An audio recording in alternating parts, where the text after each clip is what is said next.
ჩემი გამოცდილებიდან შემიძლია ვთქვა, რომ არ არსებობს უნივერსალური რეცეპტი, რამდენი ხანი შეიძლება გავაჩეროთ სილიკაგელში ყვავილი. თავიდან მეგონა, რომ რასაც დიდხანს გავაჩერებდით, მით უფრო კარგი იყო. ეს არის სილიკაგელში მშვიდე 3 დღის შემდეგ. აბსოლუტურად მშრალია და ცოტა უკვე მე მგონი ზედმეტიც მოუვიდა.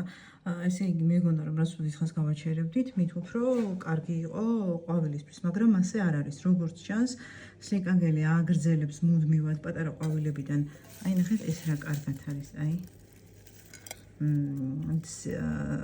გამოშრობას, ასე ვთქვათ და შეიძლება ზედმეტიც მოუვიდეს. აი მესამე დღე არის დღეს თუ მეოთხე, მაგრამ ჯობდა აქამდე ამომეღო. იდეალური შედეგი არის ესეთი. როცა ყვავილს აქვს ფორმა შენარჩუნებული. აი ეს მაგალითად ეს სხვა ყვავილია, ეს არ არის ბოლომდე გამომშრალი, დრეკადია და აი ეს კიდევ მტვრევადი. ანუ როცა მტვრევადია, უკვე აუცილებლად უნდა ეს ყვავილებიც რომელზეც გაშრა ამოვიღოთ და ფორმა არ უნდა დაკარგოს მოკლედ. აი ახლოდან შევეცდები, ავიღო. ხეთ როგორ არის შეჭმულივით მოკლედ.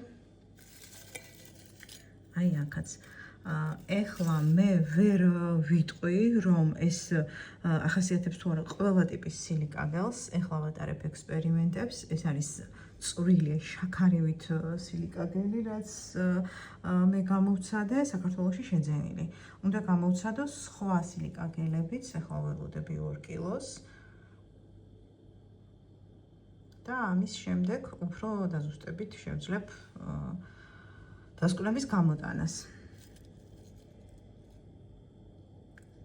აი ნახეთ, ეს არის ზედმეტი. ესეც ცოტა ზედმეტია, მაგრამ აქ იყო ძალიან კარგებიც. წარმატებებს გისურვებთ შემოქმედებით საქმიანობაში.